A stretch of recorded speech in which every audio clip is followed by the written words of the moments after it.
We have 2 days left, today and tomorrow, and I'm very excited for today because, like I said, we are going to be bringing all of this stuff that we've been talking about to life through examples. Okay, so I just want to start by recapping where we've been thus far because it has been a lot of information, right? You guys were very quiet after the live yesterday. Which I was kind of surprised. I was not hoping, but I was thinking you guys would have a lot more questions.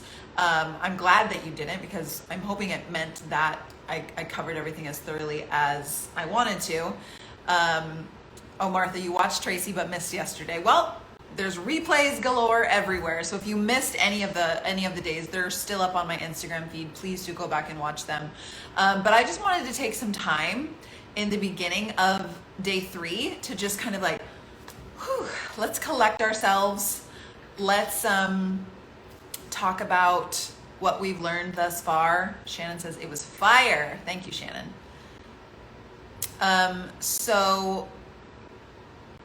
With Tracy, I want to hear from you guys. What was your biggest? And I just want to chat a little bit. By the way, day 3 we're gonna relax quite a bit. It's not gonna be. There's gonna be a lot of examples, but I'm not gonna like hammer you so hard with information overload. So talk to me about like what were your guys' biggest takeaways from the interview with Tracy? Let's start there. Yesterday was nicely detailed and well understood. Perfect. For me, I'll go first.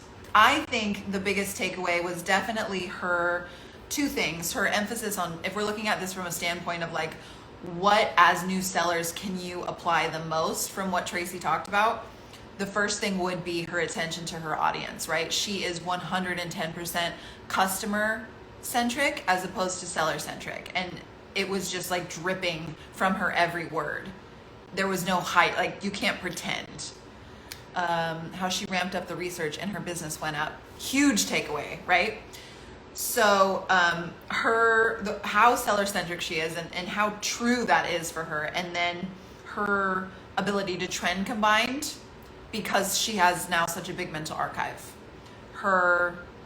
Those two things in combination, and we're going to talk a lot about trend combining today. Please keep sharing your takeaways. I love seeing these. We're going to talk a ton about trend combining today, and you can't do it without a mental archive. And Tracy is a living, breathing example of that.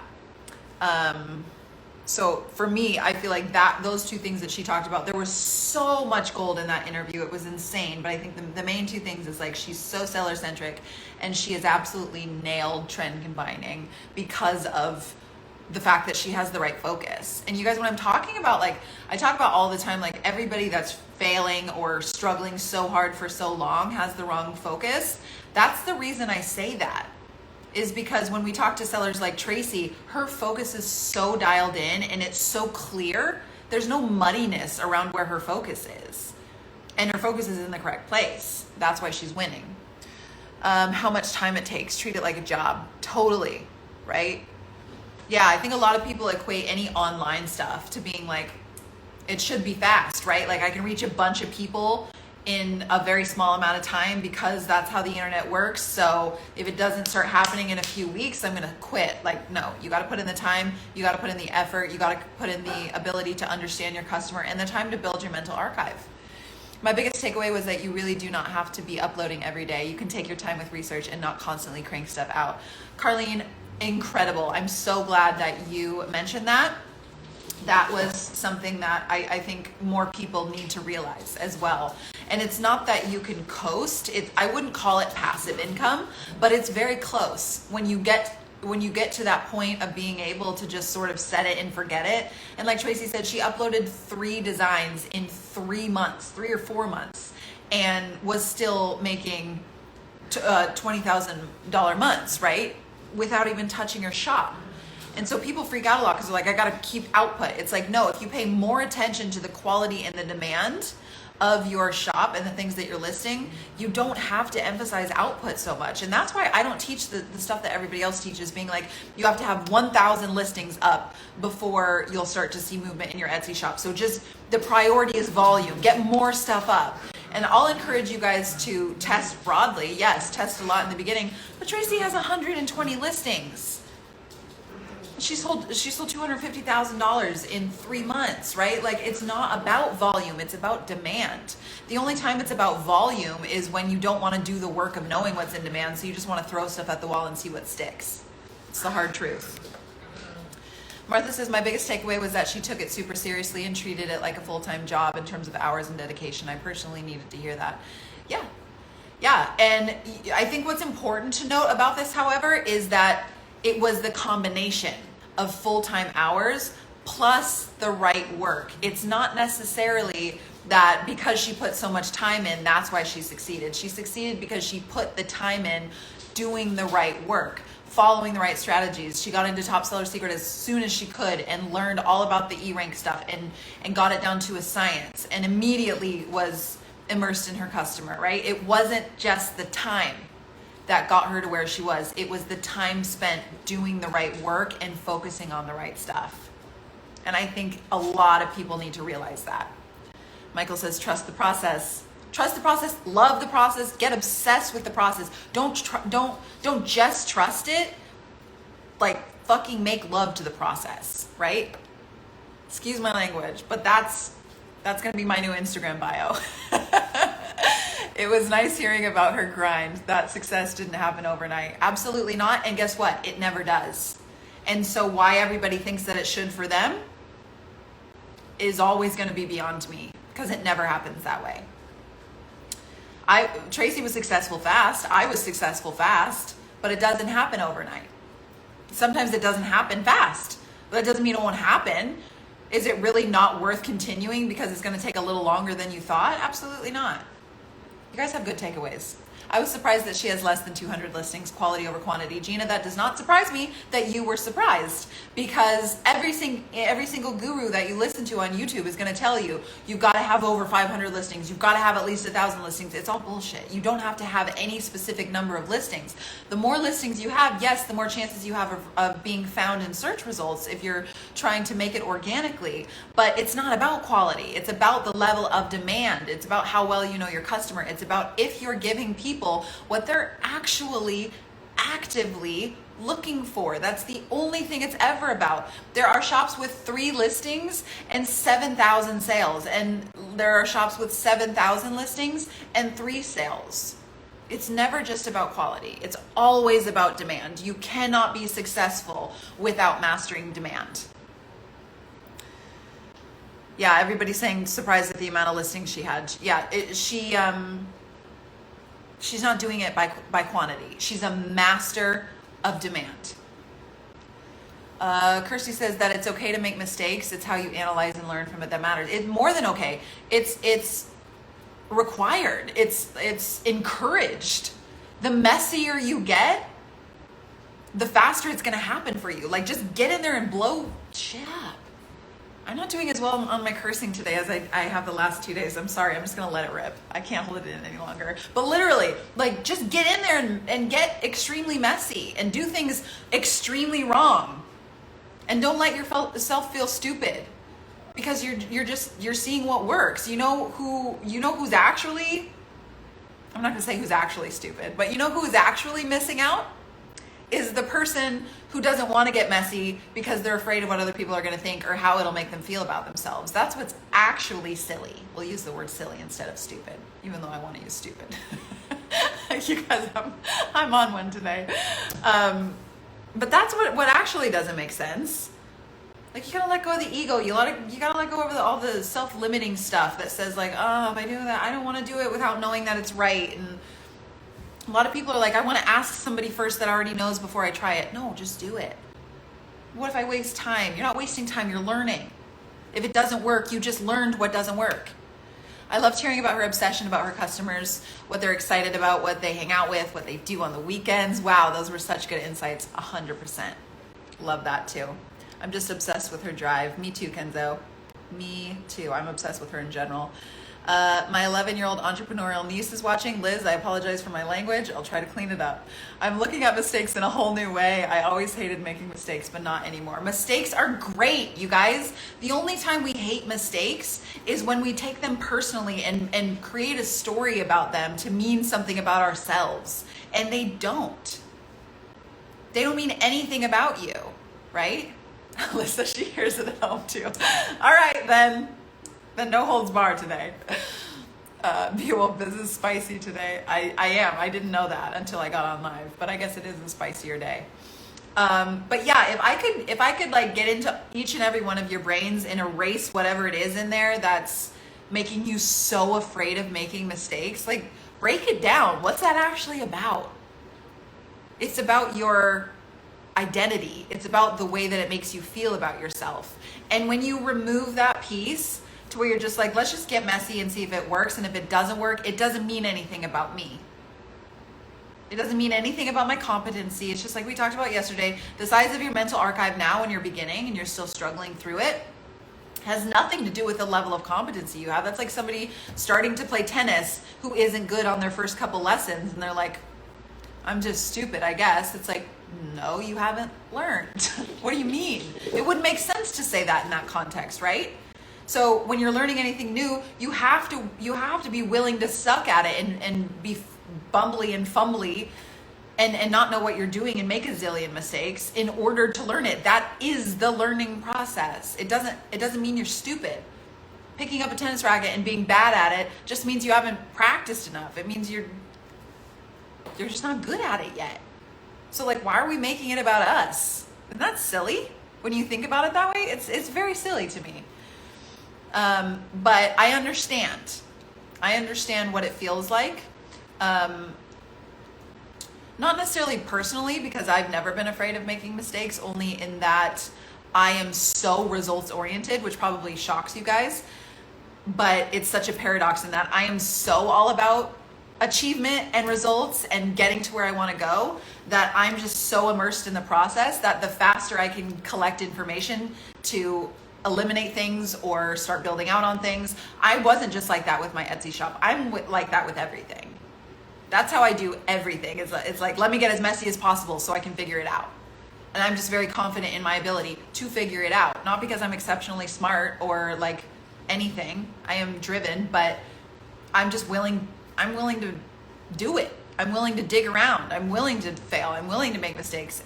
It doesn't mean anything about me. I know I'm capable. I know I'm confident. I know I also have a track record of figuring a lot of stuff out in the past because I've just always dived in. Diving in.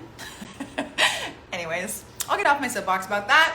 But, okay, so that was main takeaways about yesterday. Anybody have anything specific about, or that was main takeaways from Tracy. Does anybody have things that lit you up yesterday from the first mental archive training? Does anybody have anything specific that popped up then that made you go, oh, interesting, or like kind of shifted your viewpoint? I would love to hear that. Anything that stuck out yesterday? Because yesterday was really like the day one of the actual training. Is my chat frozen? I think my chat is frozen. But anyways, tell me your main takeaways from yesterday. And then I'm going to change slides here so we can actually get into the day. Somebody say something in the chat. Why isn't it moving for me? It's very strange and it's making me nervous. I don't like it. There we go. Thank you. You guys are just quiet, I guess. No takeaways from yesterday, huh?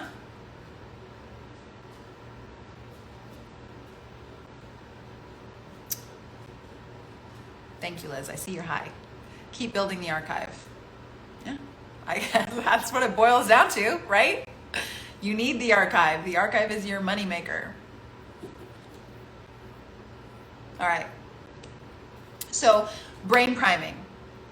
Brain priming is, it's never done completely. Yeah, that's a good one as well. With your archive, like Tracy said, she had already made the 6 figures and then she decided to, in order to get to the next level, she wanted to research more, right? She didn't say, oh, I've done enough. I have a big enough mental archive. It was like, no, let me go even bigger. I love the metaphor about the interior designer. It made the mental archive idea super clear. Good, Carlene, I'm glad. I listened to it again on your podcast. Oh, amazing. All right, so let's talk about like brain priming and break it down just a little bit further. Brain priming is research. It is the process of building your mental archive. It's priming your brain to understand what's in demand, and most importantly here. So we do want to understand what's in demand, but what's most important is that what brain priming does is it allows you to make connections that might be meaningful to your customers.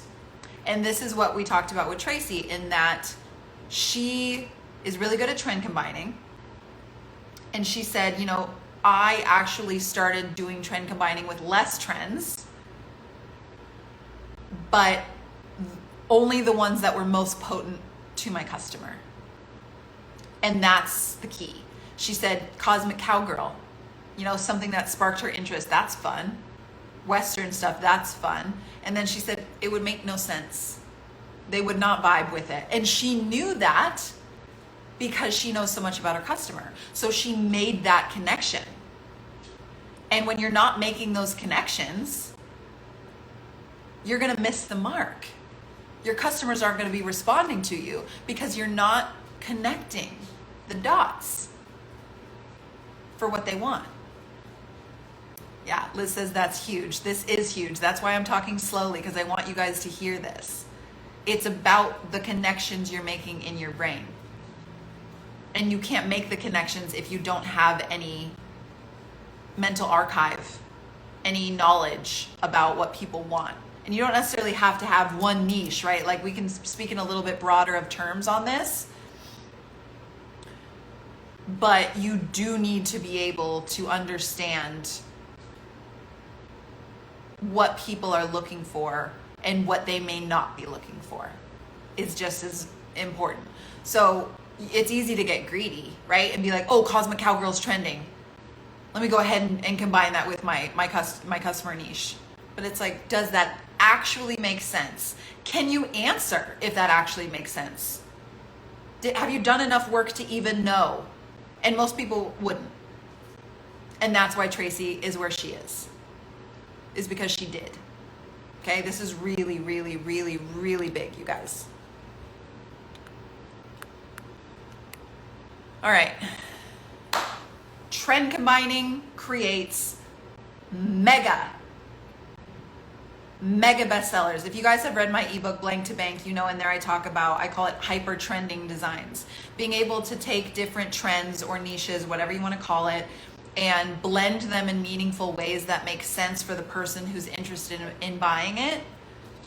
Hyper trending designs. And you know what hyper trending means? Hyper demand. And you know what hyper demand means? Loads and loads and loads of cash. Trend combined designs are your cash cows. And there are a million examples on Etsy of this, and we're going to go through one specific niche in general. That is just, I mean, when you talk about cashing in on trend combining, this niche is so freaking good at it. I can't wait to show you guys these examples. But this doesn't mean you can't create bestsellers without trend combining. What I don't want to do is, you know, sometimes when I talk about this stuff, people take it literally and it tips the scale way too far in one direction. And there are plenty of designs on Etsy that maybe it's just a Jane Austen quote or whatever, and it's not trend combined with anything, but there's still demand behind it because there's still emotional connection behind it. I'm not saying that unless you combine one thing with another that you won't create a bestseller. What I'm saying is knowing how to trend combine and building a mental archive that's large enough for it to allow you to make the connections to know how and where and when to trend combine can help you create mega bestsellers. So I don't want to go too far in the opposite direction of that to where every single thing you're creating, like a lot of people force trend combos because they think it's how they're going to win. And it's like, don't force anything until it just comes to you and makes sense. And if nothing's coming to you and making sense, you don't have a big enough mental archive. And I can guarantee that you have not been researching half as much as you should be. You know, when I ask people, like, they're struggling, they're having all this trouble, nothing's working. They've tried everything. And I say, okay, how much are you researching a week? How long are you taking to brain prime intentionally in a week? And they'll be like, I did like 30 minutes of it on Tuesday. And I'm like, okay, so you brain prime for 30 minutes this week and you have the audacity to be in front of me asking me why you're not succeeding when you know who I am and what I stand for, right? Because if you just up the ante on that, like Tracy did, things are going to pop into place for you. Things are going to start making so much more sense. You're going to have so many more ideas. You're going to just know. You're going to make more connections. You're going to understand more. But people don't want to put in the research work. They don't want to brain prime. I don't know why. Once you make the connection between brain priming and the money that's coming in from it, you're going to want to brain prime. But you got to start somewhere. Okay? So you can only effectively create trend combinations under two conditions. One, you sort of have to have a large mental archive. You've got to have quite a bit of time logged doing research. And two, you have to thoroughly understand your customer and what emotionally connects and excites them. Okay, Tracy has both those things, guys. We have proof that what I'm saying is the truth. You got to thoroughly understand your customer. You got to know what people are looking for. And this, I think on a practical level, say you're in your scientist phase, right? Which is where a lot of you are at. You're still testing to find traction and momentum. What you've got to do is do what Tracy's doing, but on a mini level. So say you're testing the goth niche, you're testing bookcore, you're testing Western, you're testing some Christianity stuff, right? Like you're in those niches trying t-shirt designs and all those things. You kind of got to, on a mini level, do the research on those sectors of people. You don't have to go all out, but you got to get a feel. You got to get a vibe for what these people are looking for. Like people that are looking for Y2K stuff, 90s stuff. What do the people that are looking for that want? Like, and why? With Y2K, it's usually like 18 to 24-year-old girls, right? And there's a lot of guy stuff too. But it's like they're hyper trendy. They're into aesthetics. What colors do they like? You know, that sort of just like understanding a little bit of the vibe. You don't have to go bananas with every single niche, learning everything about everybody, but like understanding the vibe is how you make money on Etsy. No matter what you're selling or what niche you're selling it in, okay? All right, so I want to tell you guys a little story. And it's not, well, I've told this story a few times, but this is a different context, kind of. These are the Galaxy shorts that I started creating in 2014. This was the first product I ever sold on Etsy. Well, in my Etsy shop that actually succeeded. 2 years prior to that, in like 2012, I tried to create like a home decor shop, and it was a mess. It was a nightmare. It didn't work, so I quit. And then I was wearing these high-waisted shorts, so I said, let me just, I hand painted these, by the way. This is an actual photo I took on my iPhone. They were hanging on my bedroom wall, and I used my Photoshop whatever to remove the background. This is the first pair of Galaxy shorts I ever painted, right? So Galaxy in 2014 was the thing. Everything, like people just loved Galaxy.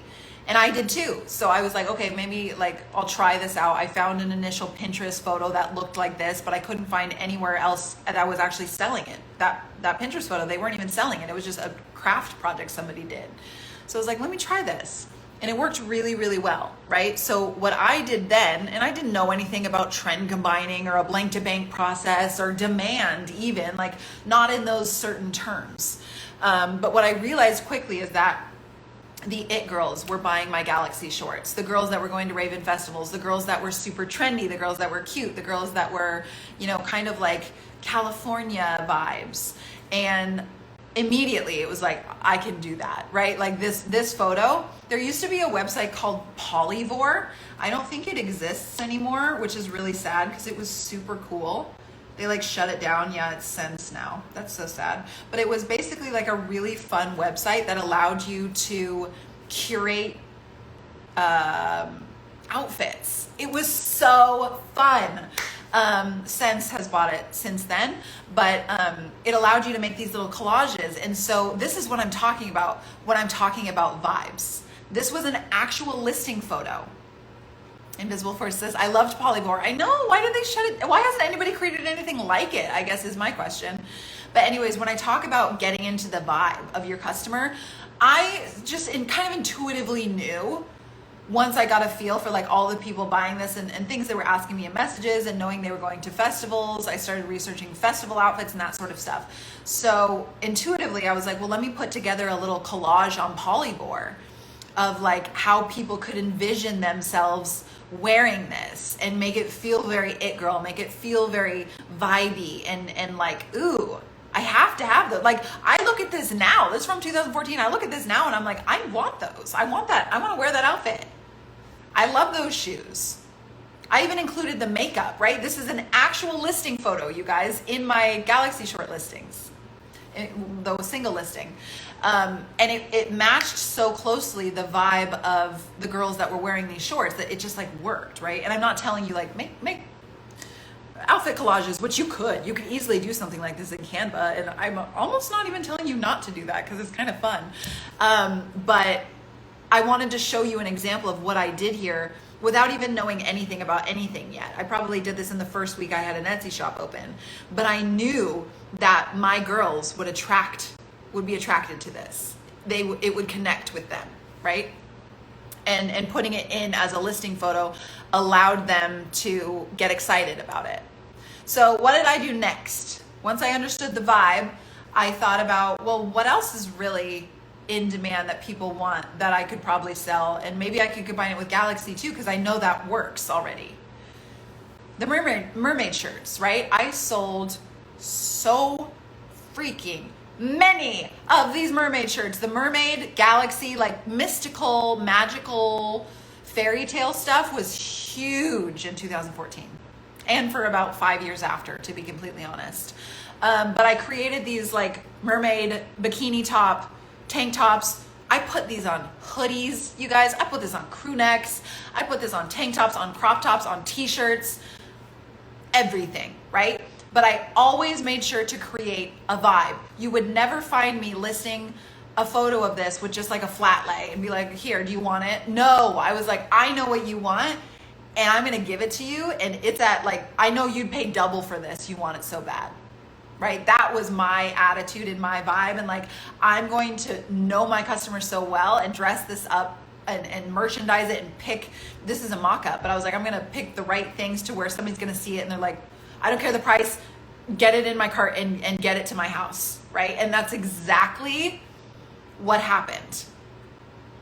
I cannot even tell you how I cleaned up, you guys, the amount of money I made on these mermaid shirts and anything really that I combined the Galaxy print with. And this is not something, I'm not encouraging anybody to do Galaxy print now. It's pretty done and over with in terms of like how much it blew up. I created a mandala trend combo, right? Because this is still trending too, like sacred geometry and mandalas. It's kind of like the yoga stuff. I was hand painting this again, you guys. This is before I did print on demand. I put the mandala on a quote and hand painted from a stencil. I was doing this with sponges and 3 different colors of fabric paint. I was always at Michael's. They knew me very well. I was always buying fabric paint. But the mandala and the Galaxy print, guess what? It worked. It worked really well. It worked really, really well. I had this mandala print on a tank top and a hoodie as well, and people were just buying the crap out of it. And so I hope my goal in showing you guys this and talking about this is to help you understand how impactful it is to actually understand the vibe of somebody's desires. Like, why do they want this? How does it make them feel is the most important thing. And so creating that helps push people over the edge to where I said, like, they're like, I don't even care how much it is, right? And then I freaking Galaxy painted a cross. It's like, let's do Christianity niche. Heck yeah, guess what? It's sold. So the goal is to find stuff that's hyper trending, understand and make connections with what it works with and get obsessed with that. I was obsessed, you guys. Like, off the deep end, people still think I'm crazy. Like, I'm this way with Be a Wolf Biz too. But like with my Etsy shop, I was a mad person. All I wanted to do was understand my customer more. All I wanted to do was uncover more things that were in demand. All I wanted to do was create. And that's why I was so successful so quickly, because all I wanted was results. Yeah, but like I knew that the only way I'd get it is if I didn't even pay attention to them. And all I did was just have so much fucking fun in the process. So much fun. I remember when the giant cross trend was happening. Yeah, it's not a favorite of mine. But it was definitely huge. So when you hear like become obsessed with the process, it just sounds like static to us nowadays because you hear people talk about it so much. But this is what it actually means, for me at least. What it actually means is like you love it so much that you can't even think about anything else. There's the internal excitement that's propelling you forward. Not a single second of what I did back then felt like work. It was so freaking fun. There was no room for frustration. I was so excited just to be able to create and to have the opportunity to have a marketplace that was putting my listings in front of people without having to know how to run ads. I was just so grateful and so excited, right? But nowadays, so many people are entitled and they're like, why isn't it working for me? And in the meantime, they're not obsessed with the process. They're not learning about their customer. They're just trying to make themselves money. And that's why they don't succeed. Is this landing for you guys? Are you hearing me?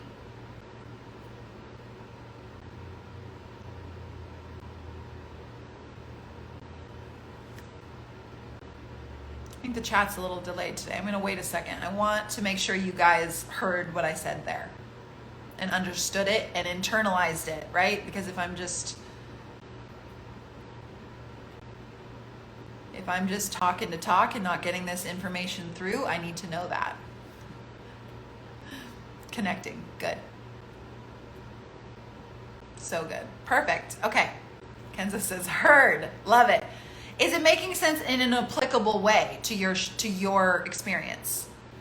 I think we forget to have fun. But do you know why you forget to have fun? It's because you're results oriented. If there was no thing as results, then you'd have no choice but to have fun. I think it's people don't even understand that they can be excited about something. Does your niche naturally happen while you're testing things out? That's exactly it. We go through that whole system in Top Seller Secret, but yes, things happen. Your direction happens as a byproduct and it happens effortlessly. Like you don't even notice, and then all of a sudden you're like, oh, cool. That's how it should be. And that's how it can be. I'm more of a good listener than talker. That's okay. All good. I just want to make sure that you guys are hearing this and that the way that I'm articulating it is correct for your learning styles and that you're able to make the connections of how this stuff is applicable to you personally, to your shop as sellers. Okay? We said live the niche. Yeah, I mean, that would be very helpful. Okay, let's talk about this particular niche that, I mean, like it's so, I talk about this in Wolf School, my monthly membership often, because it is absolutely insane how well this particular niche does this thing. This sounds like a fun game. Exactly. That's exactly when you can turn it into a game. And that's a psychological hack for just about anything in life. When you're taking something so seriously, you're contracting yourself. So you don't have space to see opportunity. You don't have room to feel good about it. You're just so contracted because everything's so serious. If everybody can just lighten up a little bit and be like, let's just kind of figure it out. Let's get in there and get a little messy. It means nothing about me if the first couple things don't work. Let's make it a game. Let's see all this data I'm collecting. Like, let me just play. Tracy plays. That Brittany that created that polyvore outfit montage, Is it a montage? Not a montage. What are those called? Collage. I was playing, and it worked. When I'm sponge painting my mandala stencil, I was playing. There was not a single moment I was not playing while I built my Etsy shop. Not one. And guess what? I never looked at my stats. I was never stressed about how to make it to 6 figures faster. And I talk about this too a lot, is that I was lucky in that I was just ignorant. I didn't even know you could make 6 figures on Etsy. So that pressure didn't ever have the chance to set in because I didn't even know it was a thing. Sparkling Boho says, I'm going to get cray cray. Get cray cray. That's what obsession is. Obsession is like losing yourself. Permission to have an insane amount of fun, you guys. Like, it's crazy to when you get this light and playful energy, how much flows into your life. How much better life gets. Like, it's just not that serious. Okay? It's not that serious. And the more you can play, the more things are going to work in your favor. But you can't play unless you start ramping up that excitement, unless you connect with something, right? There's nothing fun about doing something you don't connect with. I worked 2.5 years as a screen printer, most fun as a job I've ever had. Exactly. I screen printed for a long time too. I hated it. I didn't have fun at all, which is why I switched to print on demand. But I get how you could, right? And I bet time would fly by. I bet time would fly. Because when you're having fun, it's when your creative valve is the most open because there's no pressure. When you're having fun, things fall into place. But everybody's so got that like closed mindset where it's like, but what about my results? Why? I feel I'm wasting time. I want it faster. It's like, what? You don't have to, it doesn't have to be like that. That's silly. So have more fun, you guys. Play more, okay? All right, let's talk about this niche. I mean, the photos I'm about to show you, feel free to take screenshots. While I was putting these slides together, I was like laughing because there were so many bestsellers. There were almost every single example photo I'm about to show you guys, almost every single one was a bestseller. And if it wasn't a bestseller, it had the 20 people have this in their carts notification, okay? So the niche that is the most brilliant trend combining niche in existence, can you guys guess? This is people creating in this niche are the most creative, smart trend combiners on the planet. Guess the niche.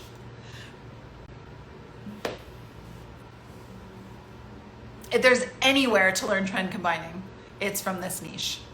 I'm so excited to get started. I was totally starting a home decor shop until yesterday. I was afraid to start a t-shirt and hoodie shop, but you changed my mind yesterday. Yay! I'm so glad. It's the right thing. Home decor, you would have struggled hard. I'd still struggle hard to create a home decor shop. Too much competition. Piping hot teas, Christianity for the win. You are correct. The Christianity niche, these people are brilliant. Like, I cannot emphasize enough how good they are at emotionally connecting, at making all the right trend combo decisions. It's insane. So this first example, obviously a bestseller. Like I said, every single one that I'm going to show you had a bestseller badge, or most of them. The band tee thing is really big, right? That's like something that's been trending. So they took the band tee vibe and made it Christian. Okay, and trend combo is all about take this and make it this, take this and make it this. And you can blend multiple things in there too, right? Like they also could have gone kind of retro with this and did like some 70s colors, but that wouldn't really made sense because this is like more of like vintage rock, but you know what I mean, right? So made to worship, they put the Bible verse at the bottom, raise a hallelujah, angel wings on the guitar, like chef's kiss. It's brilliant. Okay. And we're just going to go through so many examples. I'm going to be flipping through a lot, so I'm going to come closer. A lot of you have seen it's John G something. They sell this at Brandy Melville. It usually says Los Angeles. They took the Los Angeles font, and what did they do? They made it Christian. Yahweh, right? What does it say? The great I am. So they took like that font, the collegiate font, and the way that it's curved a little bit, all that usually says Los Angeles. Like I said, they just took that exact thing and said, make it Christian. Nothing crazy there, right? But a very smart move. Also a bestseller. Be strong and courageous. Joshua 1:9. Tiger trend. Vintage, floral, botanical. Bestseller. Take multiple trends, make it Christian. And the emotional connection, like I look at this stuff and I'm like, yeah, I want it. I want it. And that says something, right? Like when you can look at stuff and just be like, ooh, wow, yeah, I'd wear that. Mystical. If the stars were made to worship, I think on the bottom, it says, so will I. Mystical trend. We've got all this like cute deserty stuff happening. Kind of vintage vibes. Bestseller. You guys getting this? The Christianity niche. If you want to learn to trend combine, it's the only niche you need to study. Like truly. They're so good at it. I love it. I absolutely love it because it makes my job really easy. I can just show you guys millions of photos here. Another Banty one, Under His Wings, you'll find refuge. Desert vibes, vintage vibes, Banty. It's not exactly a Banty, but it's got those, it's got that vibe. Song lyrics, check for copyright. Yeah, I don't know, like most of these are Bible verses. So, I don't know what's a Bible verse and what's not, but obviously check for copyright before you do anything. But Bible verses are public domain, so go for it. Don't worry about tomorrow, Matthew 6:34. We got 60s, 70s vibes here, right? Hippie. This is very hippie. This is sunflowers. We got the mountains. We've got kind of like the more distressed lettering. Bestseller. Okay, I can do this all day. We've got lots more. We've got lots more going on here. What do we got here? Grow in Grace. It's all public domain. This is all stuff that's just Bible verses. These people's mental archives are so good. These people's understanding of emotional connection. This is what I'm talking about, you guys. And this is fun. These are really fun designs. These would be super fun to create. But notice there's a lot of the vintage stuff as well. Like a lot of the lettering is very distressed and kind of like Banty-ish. Super cool.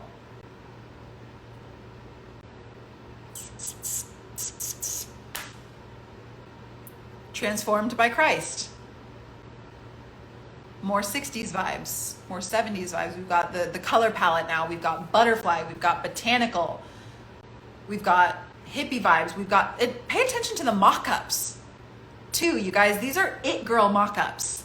They're not slapping these on flat lays. I do not sell my E-rank training on its own. You can only find it in Top Seller Secret. These are positioned in such a way, just like me creating the polyvore collage, right? They're positioned in such a way with mock-ups and the vibe that people see it and they say, I don't care how much it is, get that t-shirt on my body right now. The price doesn't matter, right? They're positioning themselves to succeed here because they're understanding how to monetize emotional connection. That's all it is. Love your enemies and pray for those who persecute you. Liz says the E-rank training is worth the price of TSS alone. That is true. E-rank will blow your shop up. However, what we're talking about here today, I said this yesterday, everybody prioritizes SEO. They think if they can get their SEO right, they'll do better. Most likely that's not the case. Most likely it's just your designs don't have demand. So even if you get them in more people's faces with SEO, nobody's still gonna buy it. because nobody wants it, right?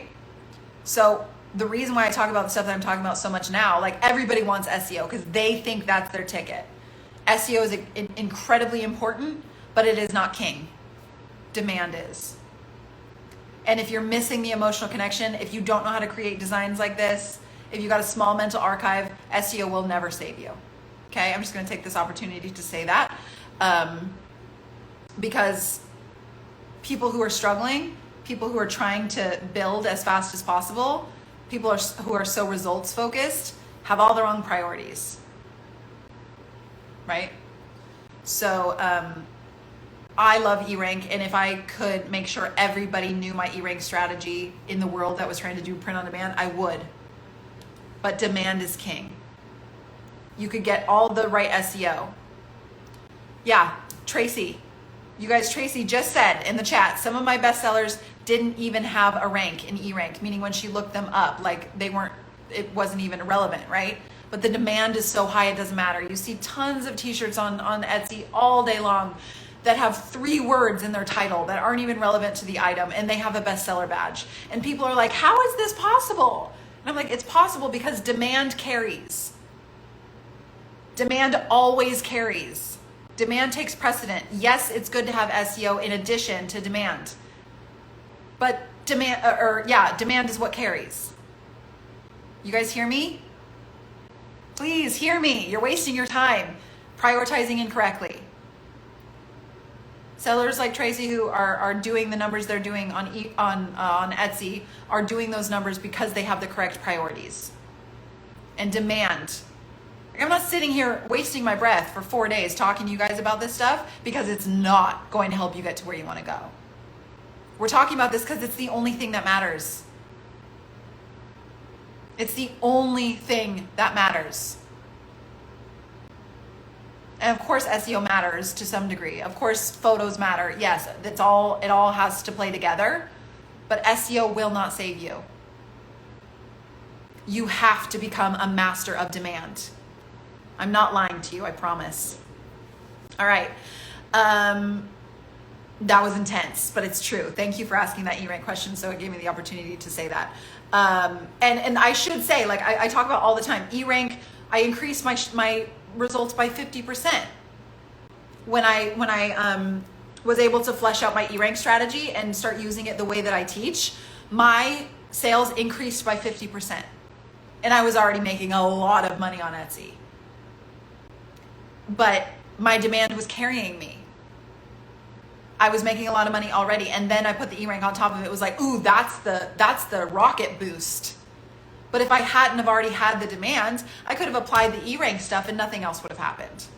I already had the demand first, and it was already carrying a lot of the work. Like the sellers on Etsy who have those bestseller badges that have crappy SEO, if they applied eRank to those, they could be doing even better than they already are, right? So I'm not saying it doesn't matter. I'm not saying don't get into Top Seller Secret. I'm not saying I'm selling you a bunch of shit that doesn't matter. I'm telling you what takes precedent is demand. I created a custom item once for a client, accidentally made it public, and it continued to sell without even having a mock-up, just the graphic. It happens constantly. It happens constantly. All the time. Just this morning with one of my one-on-one clients, I was showing her a specific niche that it's just flat lays, so ugly. You can barely even see what it says, but it's quotes that are so emotionally connective that the shirt had bestseller badges. The first photo is literally just a flat lay and a line of embroidered text, and the emotional connection and the demand of that quote alone it was like three listings in the same shop like that. They all had bestseller badges. Demand carries. Okay, set that as your phone screen. Set a reminder on your phone every 10 seconds if you need to. Demand carries. It's not about SEO. All right, so now we know trend combining is important, not required, but important, and can help give you a boost, a huge boost, creates mega bestsellers. We know that the Christianity niche is the best place to research trend combining because they're brilliant at it. And we know that SEO doesn't matter. SEO does matter. We know that demand matters more. Okay? So now we're going to do something kind of fun. I love showing you guys the don'ts. I love showing you guys the like yikes. So we're gonna go through results that a lot of these are symbolic of small. Some of these are, okay, let me start over. When you see a red X, it's symbolizing designs that are the types of designs that come from people with teeny tiny mental archives, right? Yes, Liz says it all matters, but it won't matter if your design is crap. Exactly. And if your design is stellar, not even that it has to be a stellar design, but stellar in terms of how much people want it, then none of it matters, which is a cool thing to understand and realize. So the designs that I'm about to show you with the red X's represent, and I see this all the time, right? I work with sellers who have never picked up a design pen in their life or been on Canva or anything. And I see stuff like this all the time. People are actually creating this stuff constantly and then wondering why they're not making money, right? This is very small mental archive design. So we're gonna start with this one. We're gonna start with the butterfly niche in general. So butterfly shirt is the key word phrase here, and it's something that has been popular for a long time. I sold butterfly shirts in my shop way back in the day as well. It's cartoony, it's kind of weird. Like, I don't know why they chose this dark color. Like, it would probably be even better on sand. Or even better, it would probably be a little better on sand, but it's just like the design itself is like, ugh, no, there's no excitement, there's no connection here, it's just bad. Remember the horrible orange hoodie with 3 embroidered sunflowers across the chest that had 5 words in the title that was a bestseller that you showed us? Bestseller, yes, absolutely. That was a Wolf School thing. I do totally remember that. And that hoodie had a bestseller badge for like a year and a half. It was not a flash in the pan sort of thing either, but people wanted it. Okay, here's another one that would come from a small mental archive. Like, why? What are we doing here? We've got some cherry blossoms on a navy shirt with a butterfly, and then like this choice to put like that strip of butterfly silhouettes. Why? Does anybody feel excited about this design? That's a rhetorical question because I'm not letting anybody say yes to that. Even this one, like this one is closer to the trending format of designs where you'll like put a bunch of the same elements in a square, but like, oh, we're missing the mark. We're not doing the connection thing that we need to be doing here. It's like, again, no one would look at this and be like, oh yeah, that's a shirt I need, let alone be like, get that on my body right now, right? Small mental archive results. This is what happens when you have a small mental archive, okay? Absolutely not. What is this? Chris says 3 pieces of clip art put together and hit publish. Exactly. This is the people with a small mental archive just guessing, just absolutely pulling shit out of nowhere and just being like, whoa, might work. No, it doesn't work. A butterfly on a rose. I always say like, I always think of this example for some reason. Small mental archive designs always remind me like of, if you guys have ever been to the, somebody said wretched. If you guys have ever been to the Venice Beach boardwalk, or any boardwalk for that matter, where they're selling like t-shirts on the side of like tables and stuff, they're designs like this, where you're just like, who's buying this? And why are you trying to sell it? Or like at the fair, you'll see designs like this. And it's just like, there's no demand. You're just putting things on a shirt. So I always say, if it looks like you could sell it on the Venice boardwalk, it's gotta go. It's just plain gotta go. And this one actually might surprise you guys, but the antisocial butterfly thing is actually a trend. And this, I believe, would be the take on someone with a smaller-ish mental archive. It's close. It's, I don't want to say almost there, but it's close to being an okay design. But it's like everything's really squished. I don't like the script font. It's a little like strange. So it's not horrible, but it could be executed a lot more sharply. I think I'm making up a lot of words today, but you guys can deal with it. It could be executed a lot better. So this might be somebody's, like, and look at how close the L in social is to the L in butterfly. Like, why are we so squished? Could be choosing better fonts. Definitely could have chosen a better butterfly element. Like, there's a lot of things that could be done much better if you had a larger mental archive, okay? Okay, the fun part. Let's talk about good examples of butterfly shirt. And these are examples of that people with a large mental archive are more likely to make decisions like this in the design process. So the single butterfly, the single white butterfly, this is a Canva element, by the way. And don't run and do this. Don't run and do this in your shop because it already exists and you're going to be wasting your time. The mock-up they chose, the emotional connection, the color of the tee, one single white butterfly. You guys know why this works? I sold this in my shop. That's how I know this works. Not this, but I had it on a hoodie and it was an orange butterfly, just one right in the center, and it was a bestseller. So I wanted to show you guys this to exemplify that having a large mental archive does not mean you're a seller who creates these giant complex designs. It means you know enough to know when you have to do barely anything. Did you guys hear me? That's so important. Big mental archive does not mean you get fancier. If anything, it makes you get simpler. It helps you to understand. Like, it's kind of like know the rules so you know where to break them. But like being an expert in something means you know when you can sell something that's very simple and when to go a little bit more complex. Simplicity is key. Yes, but also it doesn't mean you can't sell things that aren't that simple, right? Because as we saw in the Christianity niche, like, this isn't a super simple design. There's a lot that went into that, and it's a bestseller.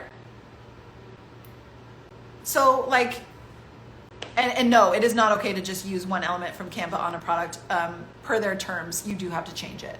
But that's neither here nor there for what we're talking about. But yeah, I mean, take everything under legal consideration in terms of copyright and stuff like that when I'm talking about things, okay? Gives you all the content and connection to enable the simplicity to work. Exactly, because like if you just did, let's go back and talk about that a little bit actually. If you just did a photo like this of a filled in butterfly, I don't think it would work as well. Like, say you took this butterfly, small mental archive butterfly, that element, and put it in the middle of a shirt, it might not work. I think what makes this one work is the fact that it's an outline. It looks a little bit more like a stencil. It's got a little bit more dynamic. So it works. And unless you had a big, and I'm not saying like the other butterfly would fail for sure, who knows?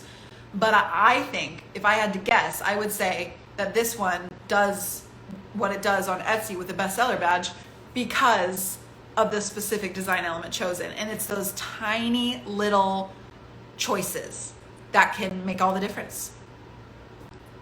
But it's also the mock-up photo, right? It's also the color of the shirt that they chose. Like, this is an example of a time when a lot of things probably matter, if I had to guess, right?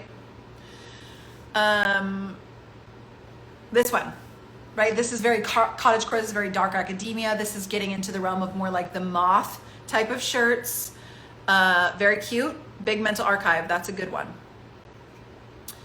Dreamer, 70s. Not so simple, right? It's a little bit more complex. I believe this one had a bestseller badge, but it's kind of got that band tee vibe. Big mental archive. People who know what the heck they're doing create designs like that.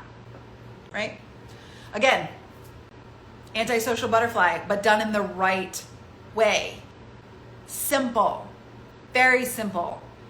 But I actually love the choices made here with the really simple font, the choice to put it on white. It's very like subdued and subtle. I'm the biggest fan of this design placement. You guys know in design bootcamp, I talk about this endlessly. I had so many bestsellers with this type of design placement and very small designs. People think you need to create big, giant. No, you don't need to do all that. It's the center top design placement is very trendy. And then we've got make your dreams happen. Mystical, cute, You guys seeing these mock-ups? It sounds like no choices should be arbitrary. Exactly. But at the same time, me having a very large mental archive, I don't sit down and say, should I choose this butterfly or this butterfly? I wonder which one is going to work better. Let me be really intentional about this decision. I think I'm going to go with this. No. I sit down, I'm like, I want to create a shirt like that. I choose that one. Because I know. I just know. And there's no like, I mean, there might be some hesitation sometimes. It's not like we're robots. But it's like when you have a big mental archive, you're just like, there we go, perfect. Let's put that there, let's put that there, let's put that there. And other people with smaller mental archives are like, how'd you know to do that? And you can't explain it.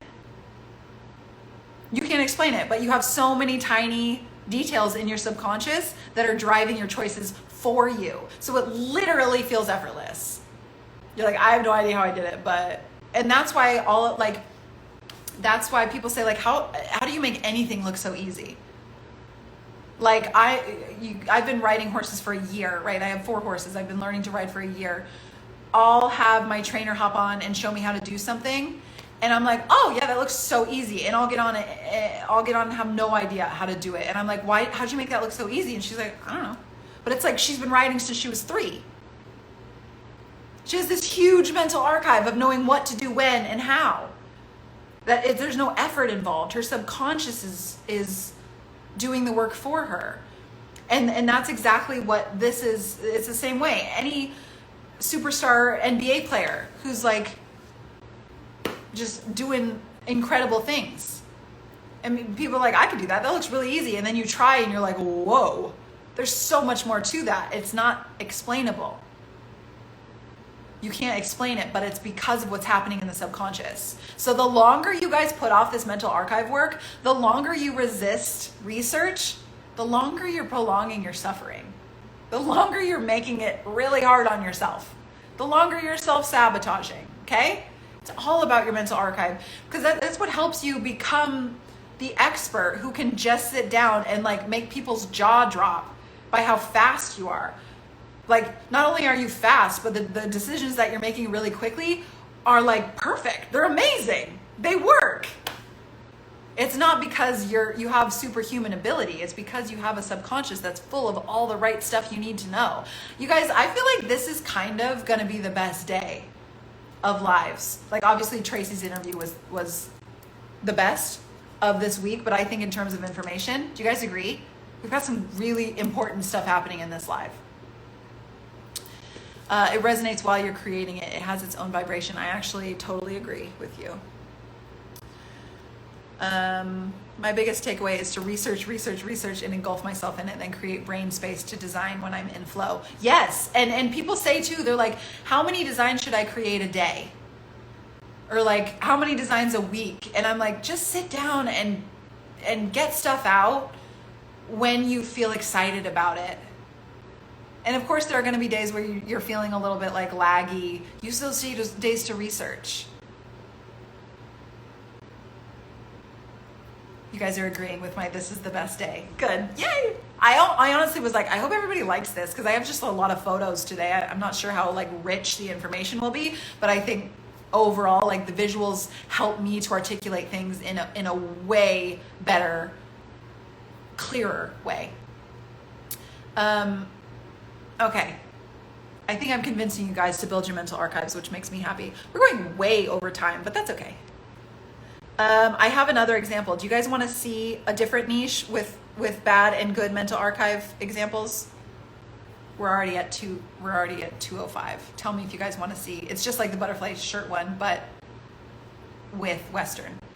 It's so hard for me to keep researching when I want to jump into designing, but then I waste more time with less prime designs. Very true. Very true, Liz. It's a balance. But I think anytime you feel excited, you've got some value, like something valuable is happening. So it is a good idea to act when you're feeling excited, but I think it's the discernment thing. Like, am I feeling excited because like a superficial excitement, or do I feel an excitement because I'm actually connecting with something here, you know?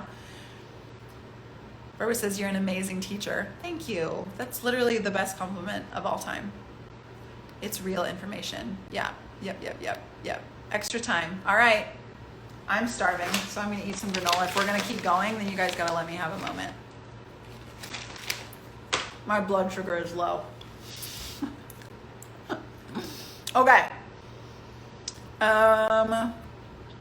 Let's do it. Small mental archives. We're back to small mental archive designs. Keep it wild. This is no bueno. Okay? Also, I apologize if this is any of my students' designs that I'm showing and like kind of shitting on. I'm not like, I don't want to hurt anybody's feelings because a lot of these I did get off of Etsy.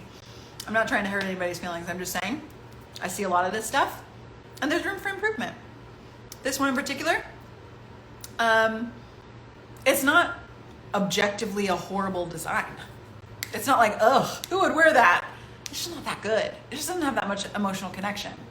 It could be done so much better. The execution, the connections made, the small decisions made could be much more optimized, okay? I don't get it. I don't get it. Some of these I'm like, what was even happening in the mind here? I don't have words about this one. It speaks for itself. It's not where you go in life, it's who goes with you. I don't have anything to say about this one either.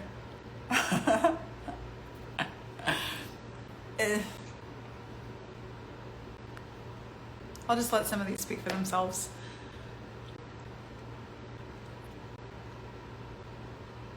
Oh my God, you guys, if there is any example of a Venice Boardwalk t-shirt, this is it. Why is a dog on a horse?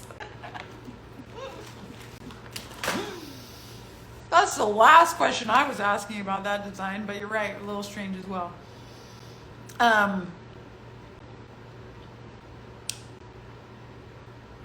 Making the word angel blue, the red things on the sides.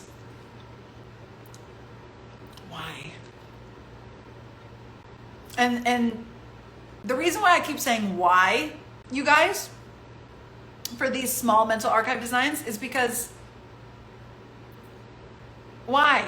Like, give me the reason why. And too many fonts, absolutely. Like you have, like somebody pointed out earlier, it was a very good observation. You got to make decisions intentionally. You got to make decisions because there will be demand for the decisions you're making.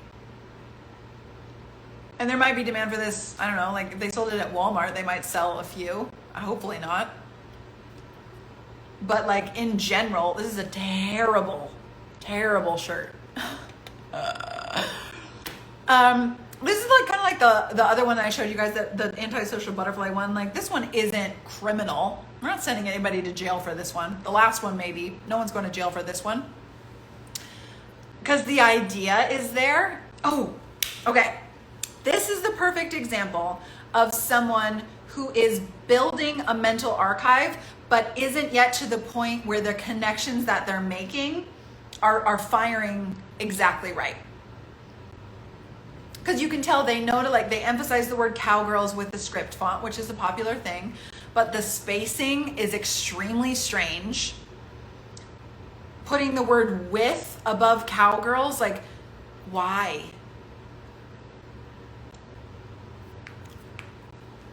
Like making the design of the cowboy boots the same size relatively as the font, so your eye doesn't really know where to look.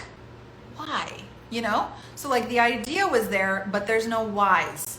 There's no answers to the whys here. And that is the mark of a small mental archive designer, right? You can't answer whys because you're just throwing stuff together. So let's talk about the large mental archive creations, which is very exciting because these ones are good. So Cosmic Cowboy, obsessed. Immediately we see two, the mock-ups get better. Somebody says, damn it, I think that's the phase I'm in right now. There's no damn it to that, right? Like if you guys are watching this and being like, oh, I would probably make that design. Good. Recognize yourself as being right there, just in the process. That would like be learning, like we talked about, that would be like me learning horseback riding lessons and then, or taking horseback riding lessons and then seeing my trainer do that and then getting on and realizing that I'm not as good as her and being like, damn it, I'm in the phase of not being as good as her. Okay, so you just keep doing it till you get better, you know? So it's about ego most of the time, of it being like, ugh, you know, like, why am I not better? You're not better because you're not learning. You haven't learned everything there is to learn. So if you're recognizing yourself in that phase, it's not like a, why am I not better? It's a, cool, I'm in the process of getting there. I am where I am and I'm on my way up. Exactly, Chris. Somebody says, what page of search did you find these on? You know what's funny is I'm too lazy to like do that, all that work of like going back on Etsy in the search results, but I want to find bad examples. So I just Google it.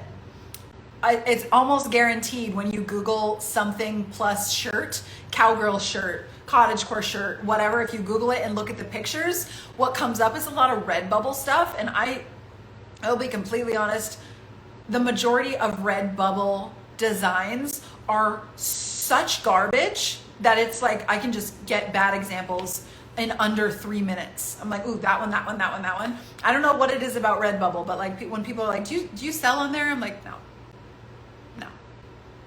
And some people do really well. So I'm not saying it's not a viable platform, but I'm saying like Etsy has the trendy stuff, a lot of like more trendy stuff than not. Redbubble has more not than trendy. But anyways, okay, so Cosmic Cowboy, the font choice, the stars, the circle, the every element, the placement, chef's kiss, beautiful. This is a big mental archive designer. The hell I won't. Love this quote, right? This has been trending for a while. But it's kind of retro. The mock-up is perfect. It feels it girl. It's intentionally created. The is de-emphasized a little bit in a thinner font, and hell I won't. It's powerful, right? Yeah, Redbubble is the lowest entry marketplace for sure. It's the easiest. It's just, and that's what happens. Just garbage stuff, because it's the majority of people just don't know what they're doing. Love this design. The decision as well to make the font dark and like just to have those pops of like light brown in the cowgirl design. Perfect. I love it so much. I would wear it. Love this one too. Another example. Sometimes simplicity is all it takes, but unless you have a big mental archive, you don't know when to go simple and when not to go simple. John Wayne said this line in a movie. I did not know that. I'm not a huge old movie Westerns kind of girl. But if I was selling these types of t-shirts, trying to make money in them, I would become one. And I would rule on Etsy. I can guarantee you that. I can rule the Western niche. Stay Wild. Love the little star. Love that they made it orange. It's just so cute.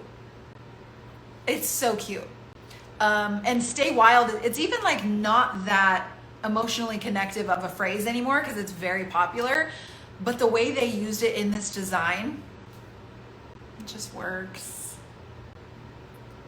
When I see good designs, I want to buy them all. And that's how you know they're good designs. Exactly. Good designs will give you that feeling. Good designs connect with you in a way that bad designs or non-high demand designs won't. Good designs means demand designs, by the way. Okay, Stay Wild is great. All right, we've got 2 more examples here. So cute. Just little cowboy boots in a line. But I like how simple it is. It's super subtle. Because the lines on the cowboy boots are so thin. It's very subtle, but it's still like a vibe, right? It's got a very particular vibe to it. The only thing I probably would have done different, which who cares what I say because it's a bestseller, maybe. I would have made the cowboy boots brown. I think that would be really cute. All right, last one. Long Live Cowgirls, the desert scene, right? So cute. The fact that they face differently. Yep, also an intentional decision, I'm sure, with the cowboy boots. Look at the color palette used here. The Western font, the placement, all intentional, big mental archive decisions, okay? Whew, you guys, that was my last example. This has been the best day ever. Do you guys have any questions or feedback for me before we wrap this up? Because we are 20, 30 minutes over. How'd this live make you feel? Tell me if you have any additional questions. Or if you learned something today. And honestly, you guys, I woke up feeling really gross. Like, I don't think I'm sick, but I just did not feel well. I almost like rescheduled this live. I'm so glad I didn't. This is amazing stuff today. So good. That was awesome. Good. You guys like examples? No questions? Very inspirational, awesome info, good. Okay, so tomorrow we're doing this again. Love when you do bestseller examples. What's a good amount of time you suggest for weekly research for the first 6 to 12 months? I mean, as much as you can, right? Like, I don't like really putting times to anything. But it's like, when I was doing it, it was all day, every day. Like, the more you can do it, the more obsessed you are with it. And I think when you say, like, I want to do an hour a day, it takes the excitement and the fun out of it, because then it becomes something you have to do. It's like, okay, gotta get my hour in. It's like, it's putting it in a box. So I'd say, I mean, if you could do at least an hour a day, maybe 30 minutes in the morning, 30 minutes at night would be great. But I want to keep it a little bit lighter than that, because the excitement of it should be what's driving the time you spend doing it. Yes, same time here tomorrow, 1 p.m. Pacific on live is our last day. So the time you put into it should feel like you can't not do it. If you sit down to design because it's what you have to do, you're not going to get out of it what you need to. So allow yourself to get excited, right? You're the only Etsy coach that teaches this approach. So great. I know, right? But that's why I started, is because, like, I tried to learn from so many Etsy people when I was doing stuff too, because I always wanted to get better. And then eventually I just realized, like, nobody does things how I do things, and I have to show other people how to do it, because the way that people are being taught is ridiculous. People are wasting so much time creating 1,000 listings, thinking they have to create 1,000 listings before they're going to be successful. Like, it's just nonsense out there. Oh my gosh, my brain exploded into a million pieces. Thank you. That's so good to hear. And yeah, you guys, I want you to get stoked on research, because the more excited you are to get in there and get busy, and not even like super intentionally being like, well, I got to make sure I'm looking in the right places.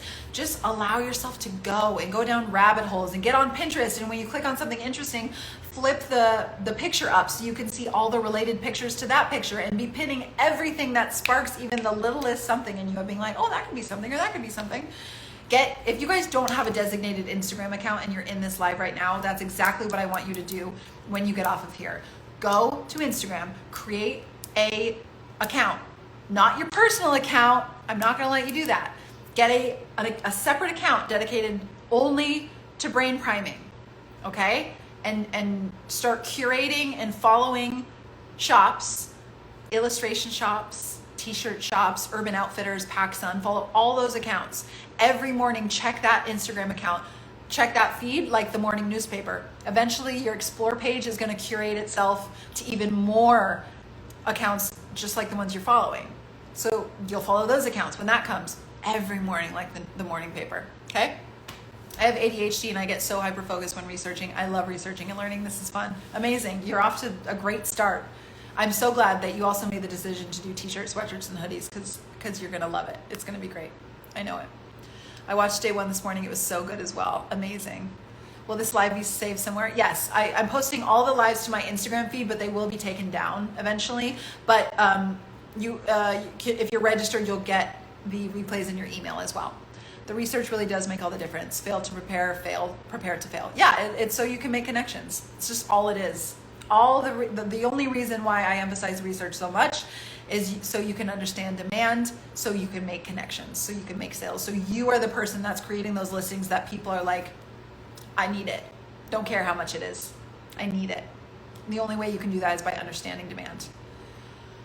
I need to work on technical design skills. I'm still learning how to in Canva. I would say you don't. I would say you don't really. Because you know what? How much technical design skill did this take? None. They use the curve tool for the font. I'd say that's about as technical as it gets. You need to build your mental archive. You need to research. Okay?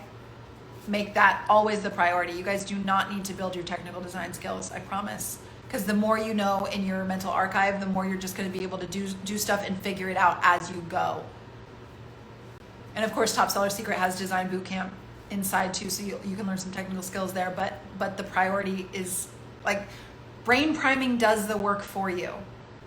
You figure everything else out as a byproduct along the way. I fell off track and was paying attention to the wrong things. I'm so glad you did this live. How is it that you always know what I need to get back on track? Leah, that makes me feel so good. Thank you so much. It's easy to get off track, especially when you're doing this yourself, when you're on this path alone, trying to figure everything out. It's really easy to not even realize it, but to start focusing on something else. And like you get so far down the wrong path because you're just doing it by yourself. You don't have anybody to call you out on it, right? When it's happening. So that's why anytime you'll see me in front of anywhere, I've been doing other people's podcasts or making cameos on other people's YouTube channels. You know what I'm always there talking about? Research. And people are like, well, I need to work on this. I need to do that. I need you to do this. And I'm like, no, you don't. You need to research. And they're like, I don't think so. I think I need to do this. And I'm like, okay, do it. Let me know how that works, because it's not gonna.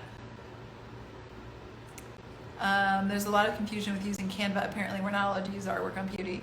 I just don't pay attention to it. Just don't. There's nobody from Canva that is like, the only time you get in trouble on Etsy is when somebody that owns the copyright reports your listing. Canva is not going on to Etsy and reporting listings because you're using their designs. Canva knows people are using their designs for print on demand, right? I wouldn't pay attention to it. Don't hold me to that, but like, you got to make decisions for yourself. But I think it's very silly. People absolutely love sensationalism. And a lot of this stuff with like copyright and trademark, like, yes, take it very seriously, get educated, know everything that you can before you do something. But the whole thing with Canva is like, it's not making sense to me, and it's blowing up because it's sensational and it's inducing a lot of fear. And a lot of people are like, oh, it doesn't work. And there's a lot of people on YouTube. You do have to, just, if anything even ever comes across sensational, like, you guys are smart, use your common sense. But this thing with Canva is like, it's so silly to me. Because let's break it down. If you're using a TikTok symbol, if you're using the TikTok symbol that you got on Canva on a t-shirt, TikTok could find you on Etsy and report your listing because you're using their copyright material.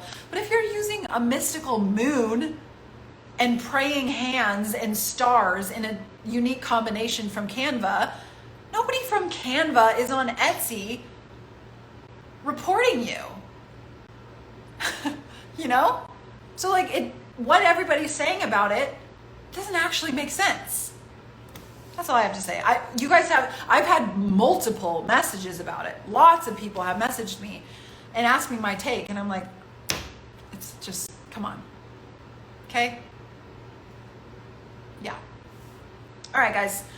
Hour and a half this live. That was way longer than I intended to go, but I appreciate you all so much. I love that so many of you show up to these lives. It really means the world to me, because I really would love to get this message out there as loud and far as I can, because I know it matters. and it will matter to your shop and it will change your life. So please watch these replays, take notes, do the research, get excited, have fun, like be playful. If there's one thing that you take from today, make it that section when we were talking about being playful, and you know how the more fun you're having and the more you're following your excitement, the more money you're going to make as a byproduct, and not because you're focusing on your money and not paying any attention or having any fun to the process. Okay, you guys are so welcome. So glad you loved it. I'll see you tomorrow, same time, 1 p.m. Pacific, for the last day of